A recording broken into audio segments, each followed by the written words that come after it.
अगर ये 8 आदतें अपना ली तो आपका किचन हमेशा क्लीन एंड ऑर्गेनाइज रहेगा। Hello friends, welcome back to easy life with Monica. हम सबको पसंद होता है कि हम अपने किचन को हमेशा क्लीन एंड ऑर्गेनाइज रहे, लेकिन उसे हर वक्त चमकता हुआ रखना काफी डिफिकल्ट हो जाता है। तो आज के वीडियो में मैं आप लोगों के साथ शेयर करने वाली हूँ 8 ऐसी डेली हैबिट्स जिसे अगर आप अपने डेली रूटीन में अपना लेते हो तो आपका किचन हमेशा क्लीन एंड ऑर्गेनाइज रहेगा। तो चलिए बिना देरी करते हुए वीडियो की शुरुआत करते हैं। तो हमेशा अपने किचन का एक ड्रॉर ना क्लीन कीजिए। जैसे अगर आप चाय बना रहे हो या फिर दूध गर्म हो रहा है तो उस वक्त हमें किचन में खड़े होना ही पड़ता है। उस टाइम का आप सही उपयोग करके एक ड्रॉर को क्लीन कर लीजिए। अगर ये आदत आप डेली फॉलो करते हैं तो एक एक करके आपके सारे ड्रॉर क्लीन हो जाएंगे और एक साथ सारा काम करने का प्रेशर भी आपके ऊपर नहीं आएगा। जैसे यहाँ पर मेरी चाय बन रही है, उस टाइम का मैंने सही उपयोग करके अपना जो एक ड्रॉर है उसे अच्छी तरीके से क्लीन करके वापस से उसे ऑर्गेनाइज कर लिया है। जैसे अगर आप घी बना रहे हो या फिर दूध गर्म कर रहे हो, उस टाइम पर हमें किचन में 10 से 15 मिनट के लिए खड़े रहना ही पड़ता है। तो उस टाइम का आप सही यूज करके अपने एक ड्रॉर को अच्छी तरीके से ऑर्गेनाइज कर सकते हैं। तो देखिए यहाँ पर मेरी चाय भी बन गई और साथ ही साथ मेरा ड्रॉर भी अच्छी तरीके से ऑर्गेनाइज हो गया। अपने डेली रूटीन में छोटे छोटे चेंजेस करके हम अपने काम को काफ़ी आसान बना सकते हैं। चलिए अब देखते हैं दूसरी हैबिट्स। जब भी आप गैस स्टोव को यूज़ करें तो उसे तुरंत ही वाइप कर दीजिए। जैसे आपने चाय बनाई है या फिर कोई भी और चीज़ बनाई है गैस स्टोव पर, अगर उस पर कोई भी स्टेन वगैरह लगे हैं तो उसे तुरंत ही वाइप कर देने से वो जो स्टेन होते हैं वो स्टिकी नहीं हो जाते। अगर आप उसे ऐसे ही छोड़ देंगे तो बाद में वो जो दाग है उसे हटाने में आपको काफ़ी ज़्यादा मेहनत करनी पड़ेगी। लेकिन अगर आप उसे तुरंत ही वाइप कर देते हैं तो आसानी से आपका जो गैस स्टोव है वो क्लीन हो जाएगा और हमेशा आपका जो गैस स्टोव है वो चमकता हुआ रहेगा। घर की क्लीनिंग के साथ साथ सेल्फ केयर भी बहुत जरूरी है और हम लेडीजों का एक मेन प्रॉब्लम होता है कि फेशियल हेयर को कैसे रिमूव करें, क्योंकि ये पेनफुल भी होता है और हर बार पार्लर जाना पॉसिबल भी नहीं हो पाता। इसलिए मैंने इसका एक इजी सॉल्यूशन ढूंढ लिया है। चलिए आप लोग के साथ शेयर करती हूँ। ये है अगारो फेशियल हेयर रिमूवर। तो ये मैंने मंगवाया है अमेज़ॉन से। चलिए आपको दिखाती हूँ कि सबसे पहले इसके साथ हमें कौन सी चीज़ें रिसीव होती है। इसकी पैकेजिंग मुझे काफ़ी क्यूट लगी। इसके साथ सबसे पहले हमें एक यूज़र मैनुअल मिल जाता है। ये है फेशियल हेयर रिमूवर और ये रोज़ गोल्ड कलर का है, तो मुझे ये काफ़ी अच्छा लगा। इसके साथ हमें एक ट्रैवल पाउच मिल जाता है, एक टाइप सी यूएसबी केबल मिल जाती है और एक इसके साथ हमें क्लीनिंग ब्रश मिल जाती है। काफ़ी कॉम्पैक्ट साइज़ है तो इजीली आप इसे ट्रैवल के दौरान भी अपने साथ कैरी कर सकते हैं। तो इस तरीके से सारी चीज़ें पाउच के अंदर आ जाती है या फिर आप अपने पर्स में भी लेकर जा सकते हैं। सबसे पहले ये है इसका मेन यूनिट। तो इसके ऊपर आप जैसे ही कैप हटाते हो तो इसके ऊपर हमें दिया गया है double rotating stainless steel blade. यहाँ से आप इसे चार्ज कर सकते हैं और इसको प्रेस करके आप इसे ऑन कर सकते हैं। जैसे ही आप ऑन करेंगे तो एक ग्रीन कलर की लाइट आपको दिखाई देगी, वहीं पर प्रेस करके आप इसे ऑफ भी कर सकते हैं। इसके साथ हमें जो यूएसबी टाइप सी केबल दिया हुआ है उसको लगाकर हम इसे चार्ज कर सकते हैं। तो देखिए यहाँ पर मैं आपको दिखा दूँ कि मेरे अपर लिप्स कितने ज़्यादा हो गए। शायद आपको कैमरा पे इतना ज़्यादा विजिबल नहीं हो पा रहा होगा। तो चलिए इसको हम क्लीन करते हैं। तो सबसे पहले मैंने इसको ऑन कर लिया और इस तरीके से हमें इसको रोटेट करके फिराना है। तो यहाँ पर अपर लिप्स को करना है, इसीलिए मैंने अपनी टंग को थोड़ा सा ऊपर लिया है ताकि इजीली जो अपर लिप्स है वो क्लीन हो जाए।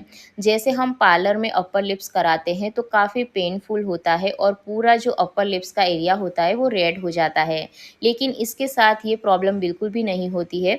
जैसे हम अपने स्किन के ऊपर इसे रोटेट करते हैं तो बिल्कुल पता भी नहीं चलता है कि कोई ब्लेड वगैरह हमारी स्किन के ऊपर घूम रही है। काफ़ी ईजी लगा मुझे। इसको यूज़ करके ना आप सिर्फ अपर लिप्स ही नहीं, चीक, फोरहेड, चिन, अपर लिप, पीस फर्स्ट सारी चीज़ों को क्लीन कर सकते हैं। तो देखिए यहाँ पर आपको दिखाई दे रहा होगा कि अपर लिप्स कितने ज़्यादा स्मूथ हो गए हैं, वो एरिया एकदम वाइट हो गया है। इसी तरीके से आप जो चिन वाला एरिया होता है उसको भी क्लीन कर सकते हैं।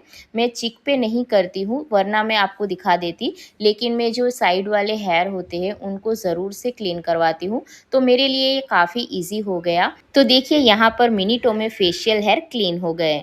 तो चलिए अब देखते हैं इसको क्लीन कैसे करना है। तो सबसे पहले कैप को हटाना है, फिर उसके ऊपर के भाग को आपको हटाना है। उसके बाद जो क्लीनिंग ब्रश दिया हुआ है उसकी हेल्प से इसको क्लीन करना है।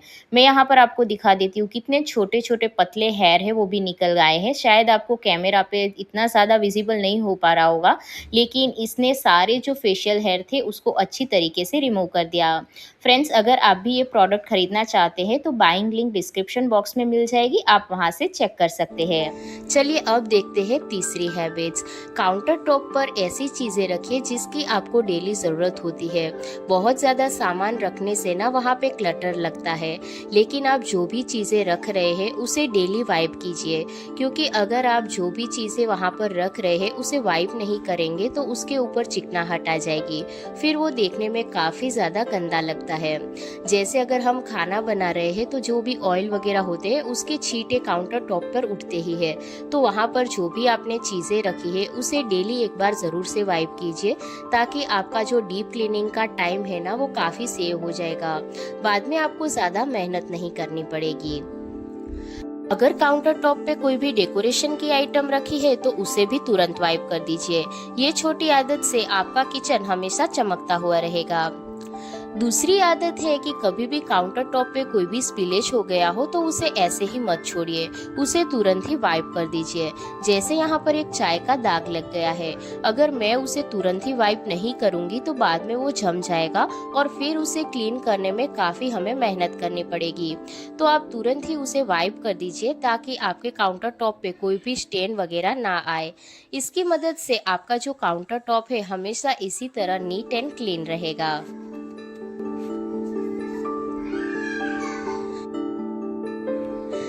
नेक्स्ट हैबिट है बर्तनों को तुरंत ही धो देना। जब आप सोचते हैं कि बस थोड़े से ही बर्तन है, बाद में हम वॉश कर लेंगे, इसी हमारी आदत की वजह से सिंक के अंदर बर्तनों का ढेर है वो जमा होने लगता है, जिसकी वजह से हमारा किचन सिंक काफ़ी ज़्यादा गंदा भी लगता है और किचन में कॉकरोच भी हो सकते हैं। तो हमेशा सिर्फ चाय के ही बर्तन क्यों ना हो, आप उसे तुरंत ही वॉश कर दीजिए। आपकी ये आदत से आपका किचन सिंक हमेशा क्लीन रहेगा और किचन के अंदर बिल्कुल भी कॉकरोच या मक्खी मच्छर नहीं आएंगे। चाहे आपने थोड़े से ही बर्तन यूज किए हैं, उसे तुरंत ही धो देने से आपका जो बाद में काम का टाइम है ना वो काफी सेव हो जाएगा।